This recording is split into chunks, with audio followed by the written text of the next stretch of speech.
This is a recording of the September 2021 officer roll call where we went over fire pre-planning and the procedures for pre-planning.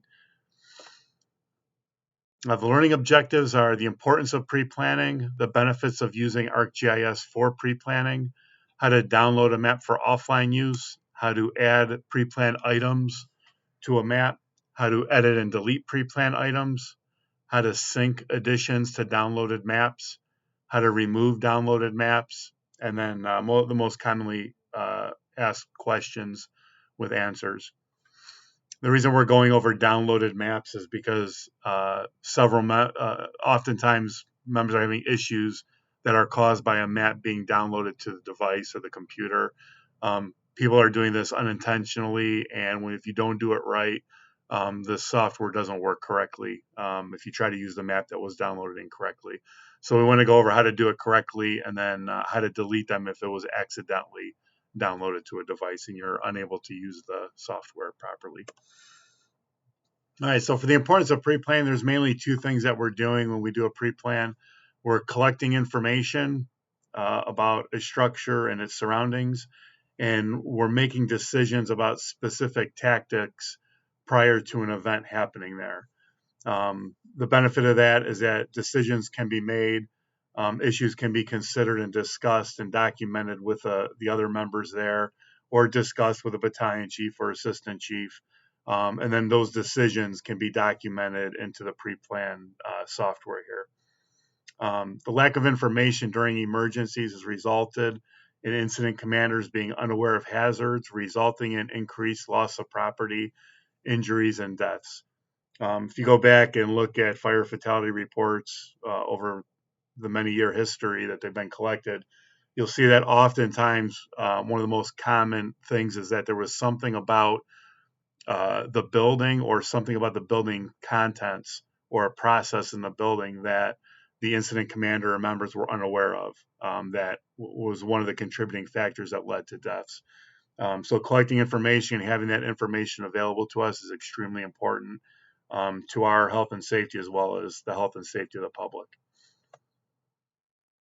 So the benefits of using ArcGIS for pre-planning, we're currently using ArcGIS's collector application for pre-planning.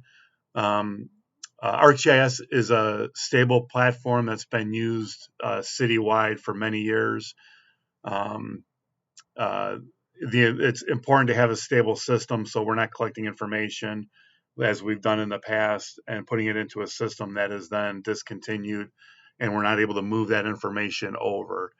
Usually information isn't able to be moved over because of proprietary reasons that a software company doesn't want your information to be in a format that can be easily moved into other software. The benefit of ArcGIS is that it's in a universal format that can be easily moved into any other GIS software. If you think of it kind of like Excel, the Excel format can be transferred into many different systems or softwares. It's a very commonly used format. The pre-plans can also be collected and viewed on any web-enabled device when we use ArcGIS, and that was important for us. It is important to note that there's two different sides to the company pre-plans. So we have the collector application that we use to collect the pre-plans, and the collector application is designed to collect information. It's not ideal for viewing information. We have a separate web application through ArcGIS that is for viewing our pre-planned map. And we've gone over that in previous tutorials, but those are two separate sides of ArcGIS pre-planning. The information is displayed and used in a graphic interface, which is designed to show the most critical information first.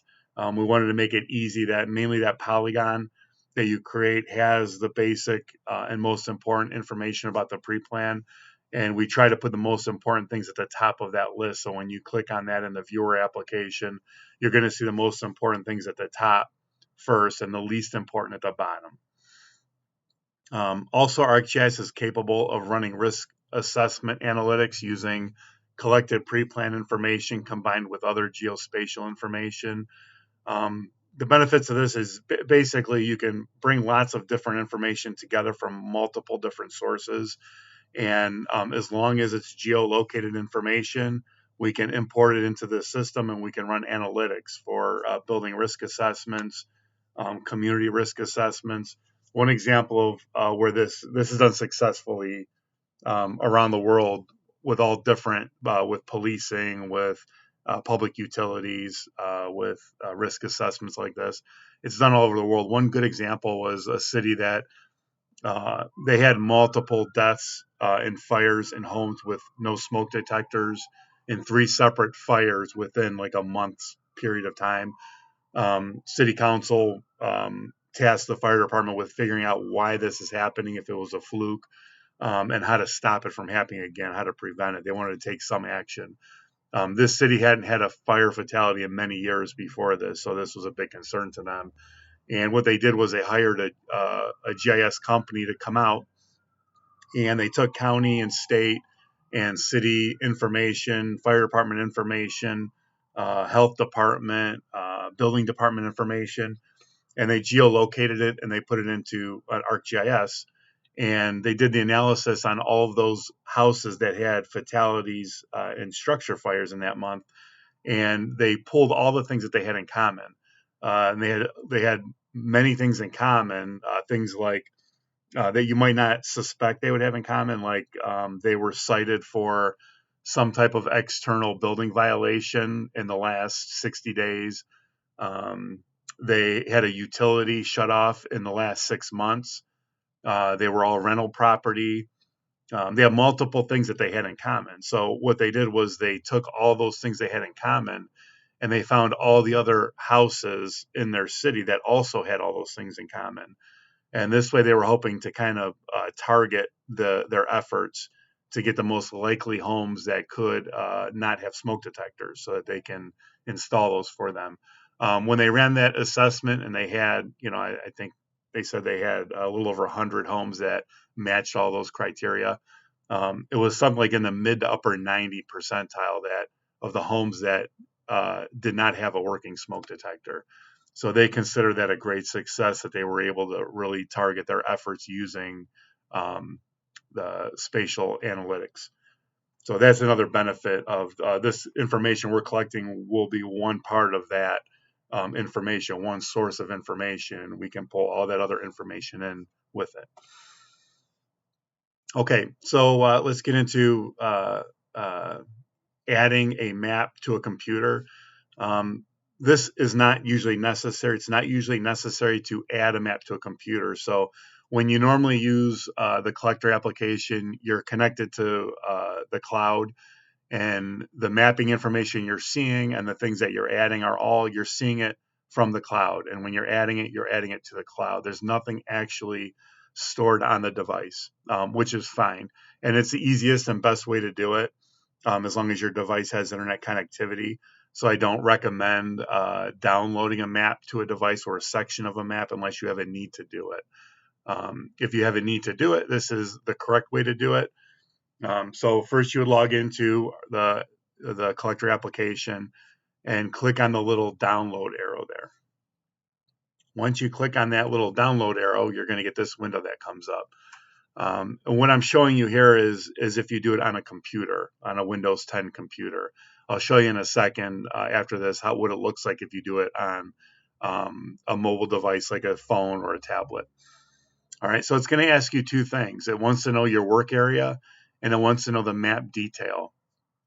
So the work area, you're going to zoom in or out, and you're going to drag that map around in that window until you get the area, which maybe is your first in area that you're going to collect. The larger the area, the more space it's going to take, and the longer it's going to take to download it. And the larger the area, the less detail you have the ability to see on the map. All right. So, and that we'll discuss in a second why that's important. So once you have your work area selected, then you're going to click over on map detail there. And for the map detail, now you're going to zoom in and out. And if you see there underlined next to detail, it says city block. That will change as you zoom in or out. And what that's telling you is the amount of detail you're going to see.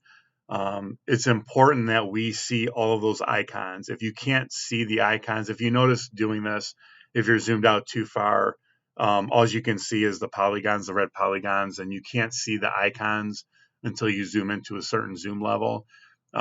If you're zoomed out to the point where that detail isn't available, isn't apparent, then you're also not going to be able to add those items if you download the map to your device.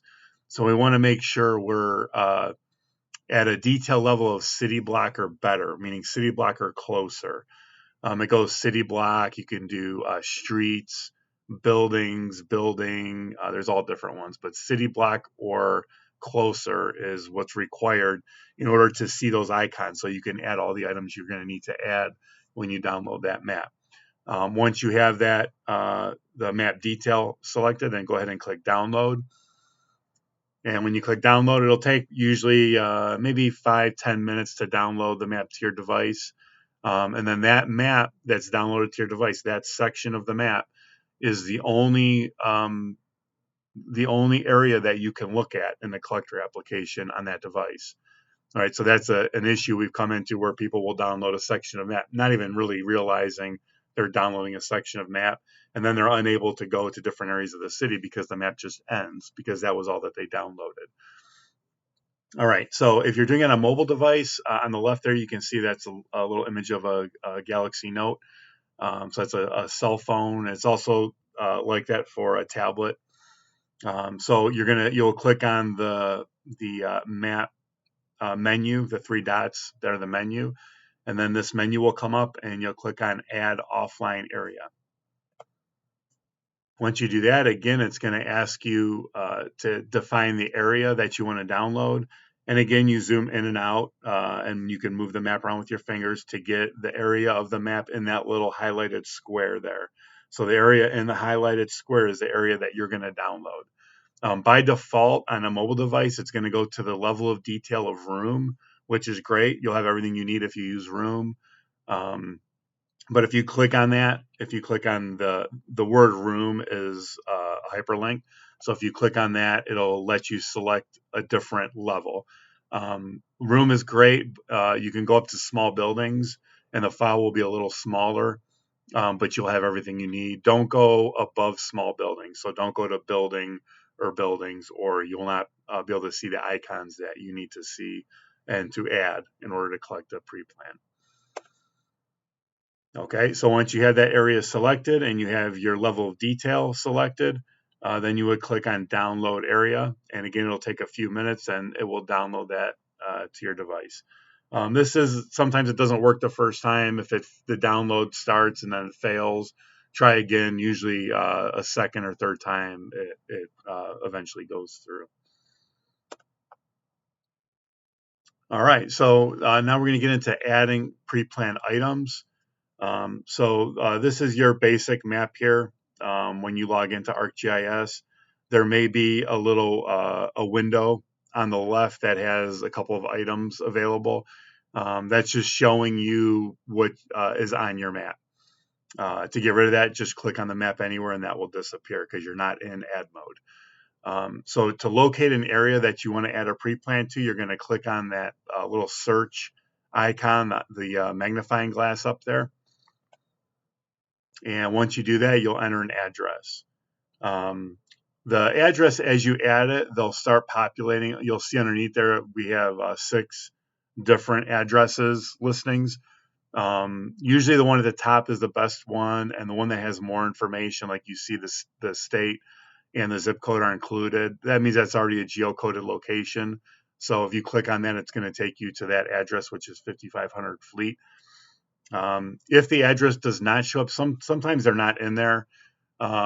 We actually just right now when I'm recording this, it's November, beginning of November. Just a couple of days ago, we received an update to the geolocator in the collector application, and the city of Cleveland did. So that locator has been updated, so it should be working better than it was.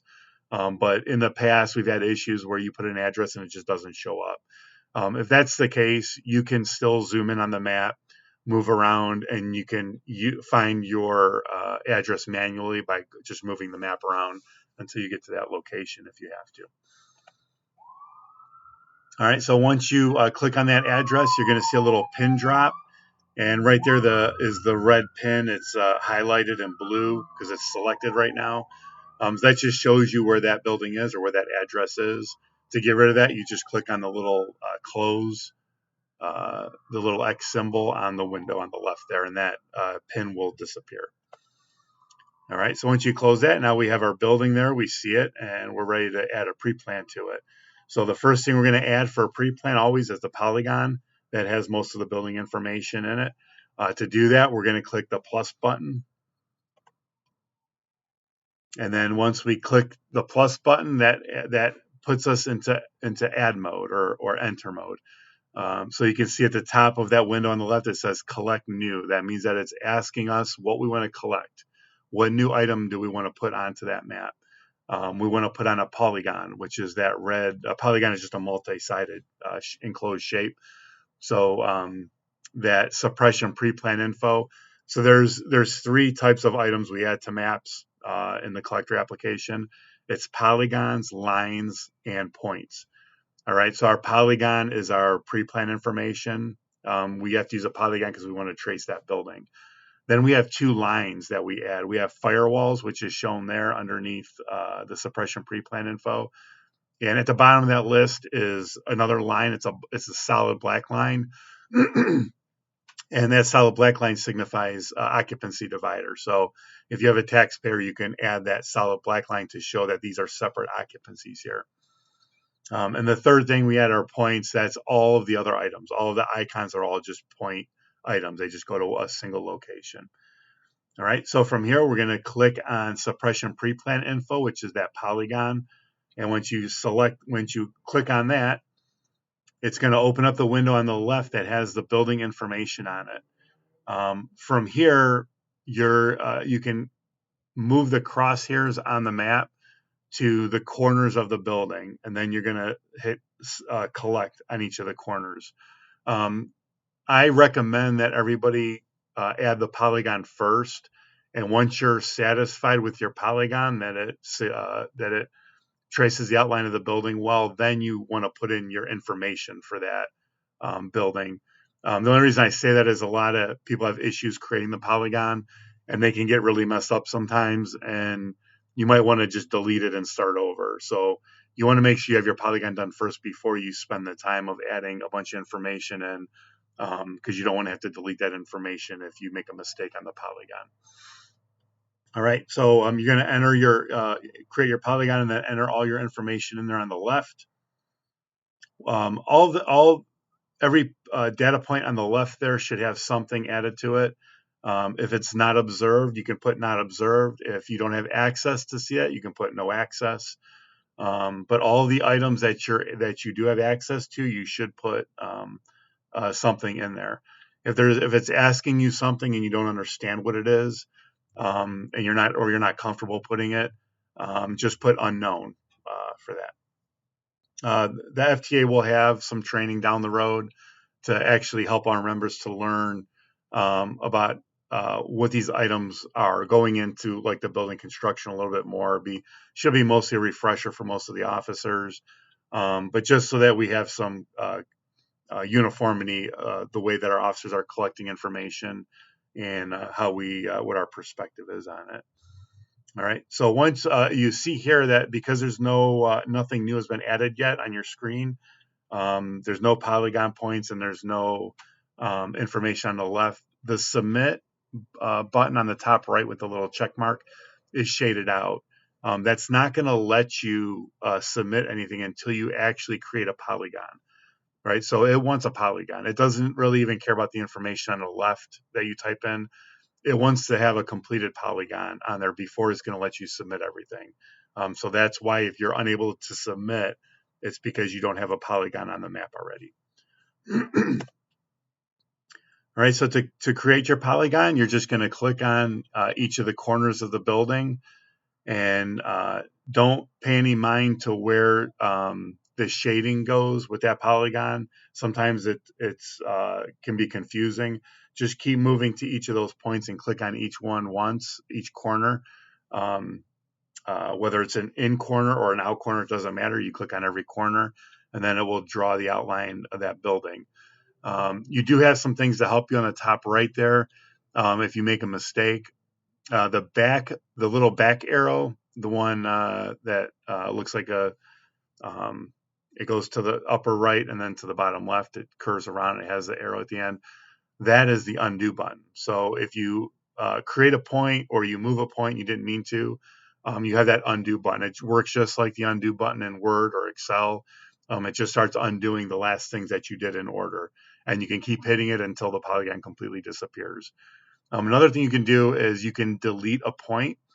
So you see all the multiple different points on there on that polygon. If you select a point, which right now the one that has the red circle on it is the selected point, and you click on that, the little X, the circle with the X next to the polygon point, that will delete that point. It will remove it. So now you see here, since we have a completed polygon, it will let us submit it. That button at the top right, the submit button is active now. So once you hit submit, it will submit all that information, including the information that you put in on the left, and it will sync it with the cloud. So we'll upload it to the cloud, and then this information that you entered is locked in. It's in there. So it's completed. There's nothing else you need to do to complete the pre-plan. You create the polygon, you create the information on the left, and then you go through the icons and add all of the icons that are pertinent to that building. So if you have a stairwell in the building, you should have a stairwell icon. If you have an elevator, you should have an elevator icon. You want to make sure you add an icon for every item in the building that there's an icon for. All right, so once that's done, you would hit submit, and it would sync it with the cloud, and you'll be all set. So if you want to edit or remove information or pre-plan items or a pre-plan itself, this is the way that you'll do it. The reason we'll be doing this a lot is once we're adding all these polygons for the buildings, that's only going to be done once for every building.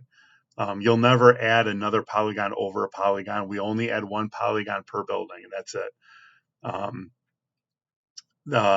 Once all the pre-plans have been done on every building once, all the polygons are there over every building. We're not going to be adding them again. So when you get assigned, once we go through the cycle and get all of our buildings done and you're assigned pre-plans, you're going to be going there to review the information for that pre-plan that's already there. And you're just going to verify that information is still correct. You'll walk through the building and you can edit the information. But basically you're just verifying it. So that's why it's important for us to know how to edit information in there or to remove items. So to edit or remove a pre-plan item, first you have to select the item. So there we have our polygon at Fleet and East 55th. So to select that, we're just going to tap on it or click on it if we're using a computer. And when you do that, you'll see it highlights in blue. So that's how we know that that's the item that's selected. So we selected the correct item that we wanted to. And from there, if we want to edit that polygon, so that would be if we want to edit the actual polygon, or if we just want to edit the information on the left for that polygon, you want to click on that little pencil icon at the bottom left where the arrow's pointing to. That pencil icon is the edit icon, and it will open up the polygon to be changed or the information on the left to be changed. If a building was raised and you wanted to delete it, or say there was a Knox box that was removed from the building and it's no longer there, or any other item that's no longer there, once that item's highlighted, you would click on the little trash can icon at the bottom left, and that will delete that item. It will remove it from the map permanently. Okay. So one thing that I wanted to point out is if there's multiple things in an area, multiple items. So here we have our little red oval there that's showing you that we have a access point icon, a Knox box icon, as well as a polygon, all in the same general area. So if you tap that area, collector doesn't know what you're trying to select. It's not certain. So there's going to be a window that pops up on the left, and it's going to show the features that it thinks you may have meant to select. And it's going to ask you which one did you mean to select. So in this case, we see our suppression pre-plan info on the left there, and our building access feature on the left, and the other building access feature, which is a Knox box. So you would just tap or click on the item that you're trying to select, and then that item will be then highlighted in blue. So that's the item that you're working with to either edit or delete. Okay, so once uh, uh, items are added to a map, if you're not using a map that's downloaded to the device, which usually we are not, you don't have to do anything else. Once you hit submit at the top right, that information is saved. If you delete something, you don't even have to hit submit. It's just going to delete it. Now here, if you open your main page and you see that CDF Cleveland Division of Fire pre-planning map, if you see that banner at the top left that says on device, that means that a map was downloaded to your device. Um, if that's the case, if you're using an offline map, maybe you're using a tablet that doesn't have internet connectivity, and you want to collect a pre-plan with that tablet when you're not connected to the internet, when you're actually on site, then you would, like I showed you earlier, you would download that section of the map to your device and conduct your pre-plan. Now, when you do that, you're going to see the little sync icon come up there, the two little arrows that form a circle. That's the sync icon. And you'll see a number to that to the left. So in this case, there's one item that was added. So what this is telling you is that you have a map on your device that's downloaded and you added information or edited information that has not yet been synced with the cloud. So you can see that information on your device, but nobody else can see it because you haven't synced it yet. So in order to sync it, you would click on the little circle with the two arrows, and it'll take about 5 seconds, and it will sync that information up with the cloud. And then the little sync arrows will disappear, and the number will be gone, and you're all set. All the information you put there is synced. If you have a map on the device and it looks like this, and you don't want it on the device because your device has internet connectivity all the time, and it usually, if it's on the device, it's going to cause a problem if you do have internet connectivity. So what you would do to delete that is first you want to make sure that there's no items that need to be synced. So if it looks like this and there's no number on there next to the sync icon, then you know you're good to go. You don't have any information waiting to be synced. So to remove it, you're going to click on the three menu dots on the top right of the map, and then you're going to click on remove.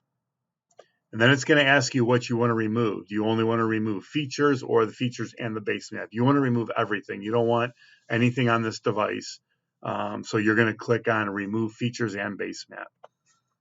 And from there, it'll take maybe 20, 30 seconds, and it will remove, and then it will remove the item from your device. And then when you see your map, let me go back here. When you see your map, that little banner that says on device in blue above the map, that will be gone. And that's how you know that you're working now with the online map again, like you wanted to. All right. So now to get to some of the most common questions that have come up. What if the building is extremely large, like Key Tower?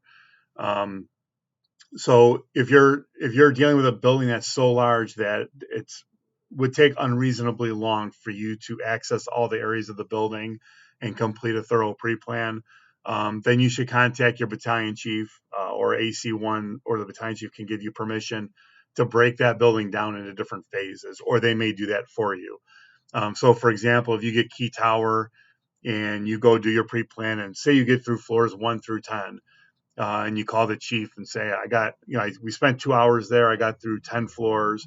So can we break this down into 10 floor phases? So we do floors 1 through 10, then 11 through 20, 21 through 30, and so on.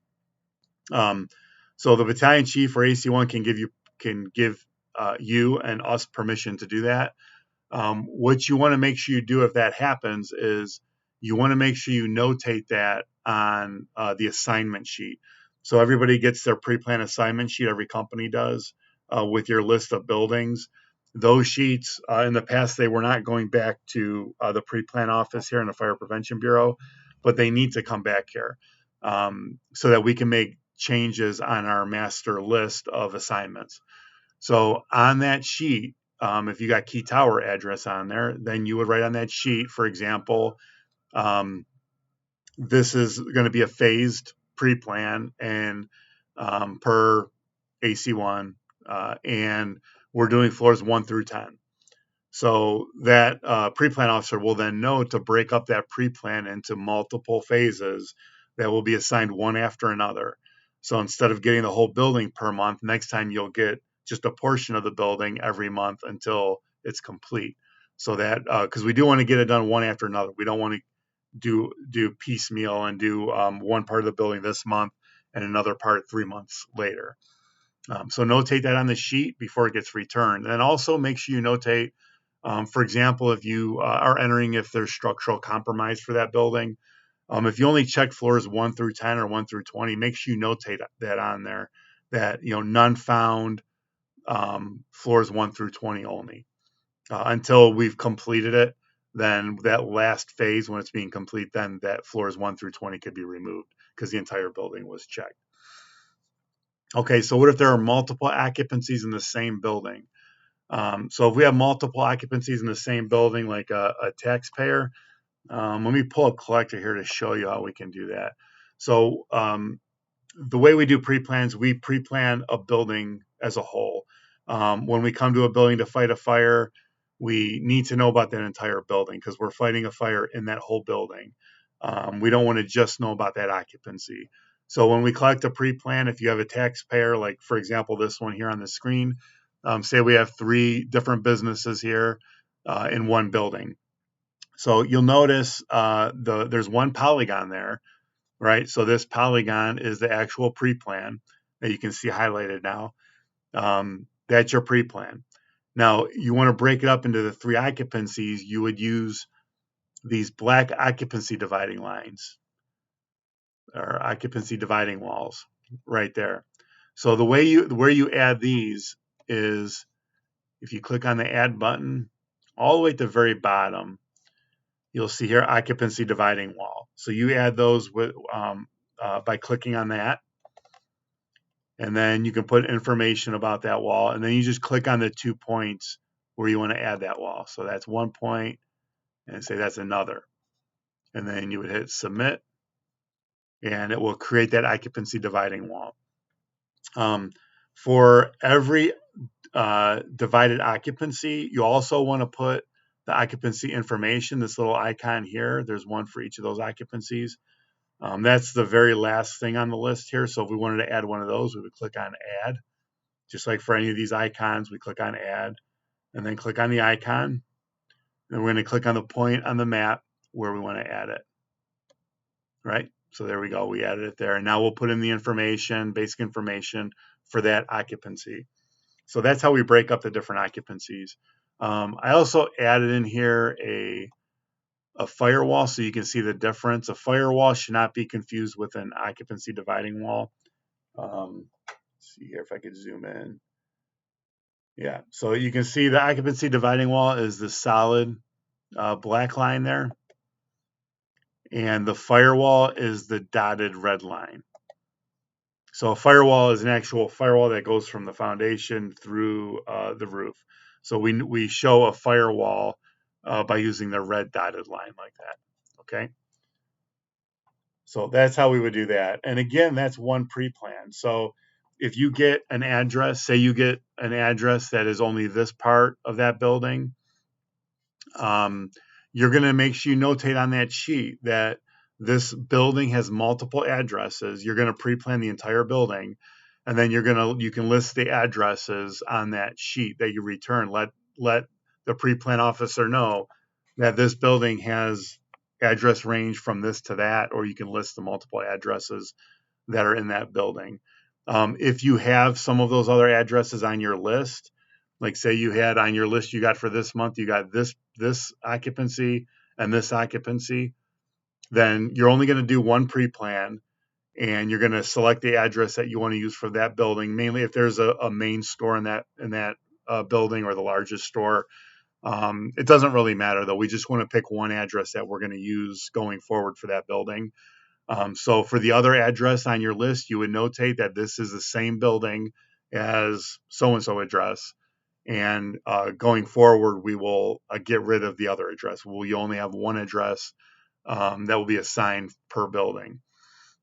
So it'll take us 1 or 2 cycles to get all that cleaned up. But once it does get cleaned up, there's far fewer buildings than there are occupancy in the city. So right now we're being assigned 3 pre-plans per company. That could wind up even going down. It could be less than that. It could be 1 or 2 buildings per month because we're going to be doing an entire building and not a specific occupancy. All right. So back to our questions here. What if there are multiple buildings for a single address, right? So this happens for like Metro. You might get the Metro address and you have 10 buildings for that same address. Again, if this happens, the most important thing is that you notate it on that sheet. In order to notate it, we're going to have some type of identifier for every building. So if you have 1522 Harvard was assigned to you, and you get there, and there's 4 buildings at 1522 Harvard, and they all share that same address.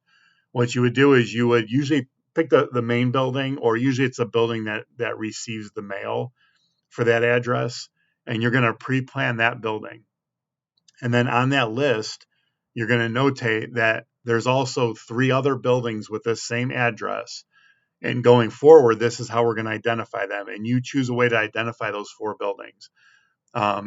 Many of them already have identifiers. They may say, well, this is 1522A, and that's 1522B, that's 1522C. If that's the case, then use that.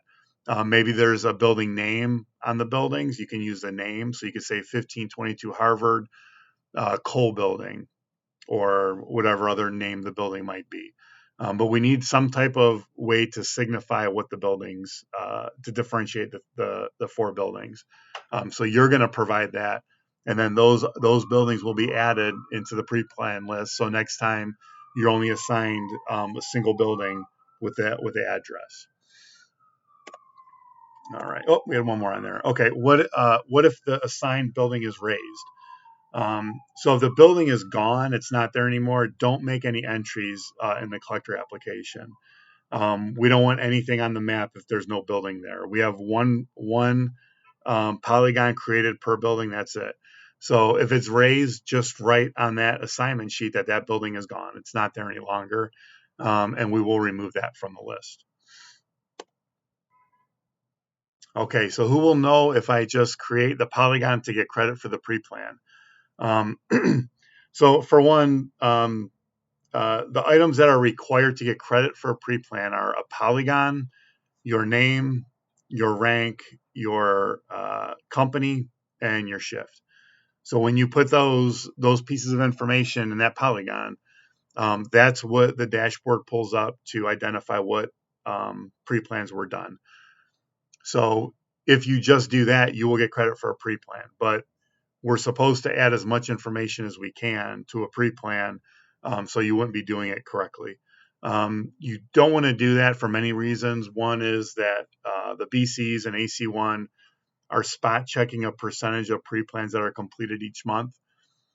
So eventually you're going to get caught doing that, and you're going to have to answer to why you're not actually doing the pre-plan. You're just adding a couple things there to get credit for it. More importantly than that is that eventually a fire company is going to be responding to an incident, and they're going to want information on that building, and they're going to pull it up and see Lieutenant so-and-so did the pre-plan, and there's no information there. Like, obviously the person didn't even try to do a real pre-plan. So you'll probably hear from that incident commander or that battalion chief. He's going to want to know why there was no information put in for that pre-plan. Heaven forbid somebody gets hurt at the incident because there was information they didn't have that you should have collected. Then we're doing our brothers and sisters a disservice.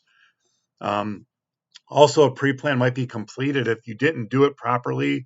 You didn't go through the building. Maybe there's hazardous materials in the basement that have been there for 15 years that you didn't check the basement, so you didn't put it in there, or you didn't really do the pre-plan well at all. And something happens with those hazardous materials. The incident commander is maybe confident because It says here Lieutenant so-and-so did his pre-plan and he completed it a couple months ago. So this information is current. There's no listing for hazardous materials in this building, so I'm not concerned about that. So you may give that incident commander and the members a false sense of security that there's no hazardous materials here, but the truth may be that you just didn't check or you were not thorough enough to do that, which could obviously result in problems, injuries. The pre-plans that we do, they protect our members, and they help protect the public. So we should be striving and doing our best to collect as much information, as accurate information as possible, because this program is for us. We're doing it for us. One other thing I want to point out, since the officer roll call we received, let me go back here to the collector application.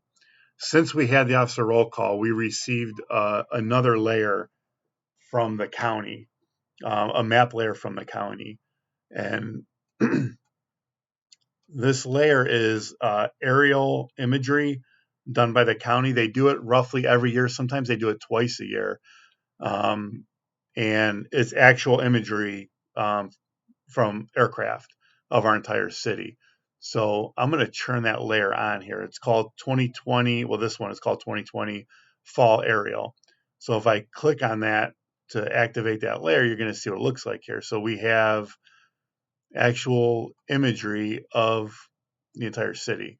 So this is a layer that you can turn on and off. And I want to make a point that all these layers you see here, whether it's this one or the one with the building outlines before this, none of these base maps are tied to anything you're doing. They're not connected to anything. These are there only for your reference. So you don't have to worry about if it matches the building exactly. Maybe a part of the building was torn down, or maybe a building has been added recently that's not on that building outline base map. That doesn't matter. You can still create a building there. So, for example, if there was a building built right here, and it's not on our map, that's fine. We can still add our pre-plan. We can add our polygon there in the shape of the building, and we'll have no problems with it. When you log in, this map is probably going to be active. If you don't like it, this doesn't stop anything. See, we can still see our pre-plans. We can still add pre-plans by hitting the plus button, and we can add our polygon here, right, just like we were before, and submit. I'll add a couple things here just also so you can see how we add things. So, and I can maybe add fire department access, and we're going to say that access is right there, submit. Right, so with this map here, it doesn't change anything. Sprinkler control valve, maybe that's back here. I'm not adding any information because I'm just doing this for demonstration purposes, but we got some hazardous materials over here. Submit.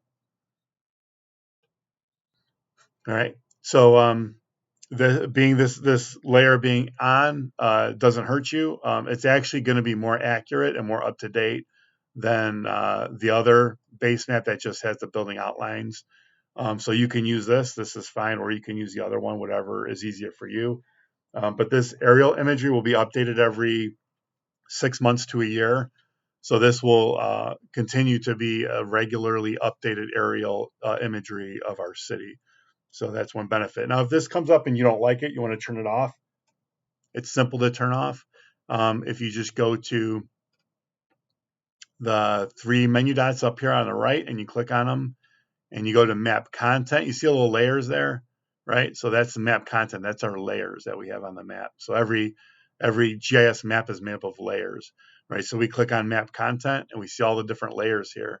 Actually, there's a legend and layers. So this is the legend. I clicked on legend right there. This shows you all the different items that could be in the map, and it just tells you what they are. It's just a legend, like on any other map.